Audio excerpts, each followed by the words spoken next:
Hello, CH സലാം ബ്ലോഗിലേക്ക് എല്ലാവർക്കും സ്വാഗതം. ഞാനിന്ന് ചെയ്യാൻ പോകുന്നത് ഒരു ചെറിയ ഹോം ടൂറല്ല, അതിൻ്റെ ഔട്ട്സൈഡ് വീഡിയോസാണ്. ഇതൊരു അറബിക് വീടാണ്. അതിൻ്റെ പുറമേ ഉള്ള കുറേ കാഴ്ചകളാണ് ഈ കാണിക്കുന്നത്. ഇത് നമ്മുടെ അവിടുത്തെ ഫ്രണ്ടല്ല, ഇതിൻ്റെ ഒരു സൈഡിലുള്ള ഇതും ഫ്രണ്ടാണ്. ഇതിലെ കൂടെയാണ് ആൾക്കാർ ആദ്യം വന്ന് കയറാൻ പോകുന്നത്. ഈ ഡോർ വഴിയാണ്.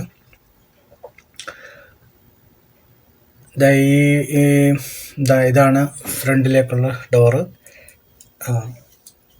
ഇതാണ് ഫ്രണ്ട് ഡോറ്. ഇതുവഴിയാണ് ആദ്യം ആൾക്കാർ പ്രവേശിക്കുന്നത്. ഇപ്പോൾ ഇതിനകത്ത് ആൾക്കാർ താമസിച്ചുകൊണ്ടിരിക്കുന്നത് കൊണ്ട് നമുക്ക് അതിൻ്റെ ഉള്ളിൽ കയറി വീഡിയോ ഒക്കെ എടുക്കാനും ബുദ്ധിമുട്ടാണ്. അതുകൊണ്ട് അത് നമ്മൾ ചെയ്യുന്നില്ല. ഇതാണ് ഗേറ്റിൻ്റെ ഭാഗങ്ങൾ. ഗേറ്റും മെയിൻ എൻട്രൻസ് ആണ്. അത് കഴിഞ്ഞ് ഇതിന് നമ്മൾ ബാക്ക് സൈഡിലോട്ട് പോവുകയാണ്. ബാക്ക് സൈഡിലോട്ട് പോകുമ്പോൾ ഇവിടെല്ലാം നല്ല ഗാർഡനൊക്കെ ഉണ്ട്. നല്ല പച്ച പുല്ല് വിരിച്ചിട്ടുണ്ട്. അതിനുശേഷം ഇവിടുന്ന് അങ്ങോട്ട് പോയി കഴിഞ്ഞാൽ അവർ പുറകുവശത്ത് ഇറങ്ങിയിരിക്കാനുള്ള സ്ഥലങ്ങളും പിന്നെ വലിയൊരു സ്വിമ്മിംഗ് പൂളുണ്ട്. ഇപ്പം നമ്മൾ ഈ കാണുന്നത് സ്വിമ്മിംഗ് പൂൾ ഏരിയയാണ്. ഇത് സ്വിമ്മിംഗ് പൂള്. അപ്പുറത്ത് കാണുന്നത് ഒരു ജിമ്മാണ്. ആ ചെറിയ ഷെഡ് പോലെ കാണുന്നത് അതൊരു ജിം സെൻ്ററാണ്. അവർ സ്വന്തമായിട്ട് ജിമ്മൊക്കെ ഉണ്ട്. ഇത് ആണ് അതിൻ്റെ ബാക്ക് സൈഡിലുള്ള എൻട്രി. ഇവിടാണ് അവർ ഈവനിങ് ഒക്കെ ഇരിക്കുന്നതും ലഞ്ച് ഫുഡ് കഴിക്കാനൊക്കെ ഇരിക്കുന്നതും ഒക്കെ ഉള്ള ഏരിയയാണ്. ഇത് സ്വിമ്മിംഗ് പൂളിൽ എപ്പോഴൊന്നുമില്ല, ആഴ്ചയിൽ ഒരു പ്രാവശ്യമൊക്കെ അവർ സ്വിമ്മിങ്ങൊക്കെ ചെയ്യുള്ളൂ.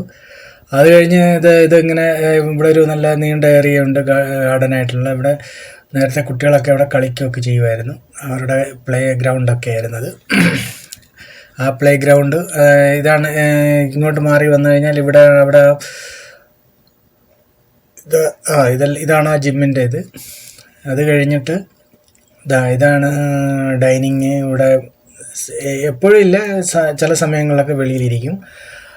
അകത്തുകൊണ്ട് ഡൈനിങ് ഒക്കെ ഉണ്ട്. ഇത് പുറത്ത് വിസിറ്റ് ചെയ്തിരിക്കാൻ, ചുമ്മാ വിസിറ്റേഴ്സിനൊക്കെ ചുമ്മാ ഇരിക്കാൻ വേണ്ടി ഈവനിങ് സമയങ്ങളിൽ കോഫിയൊക്കെ കുടിച്ചിരിക്കാനുള്ള സ്ഥലമാണ്. മൊത്തത്തിൽ അടിപൊളിയാണ്. പുറമേ വീട് കണ്ടാൽ വലിയ ഭംഗിയൊന്നും കാണത്തില്ല. പക്ഷെങ്കിൽ നമ്മുടെ നാട്ടിലെ പോലെ വീടിന് വലിയ കാഴ്ചയല്ല.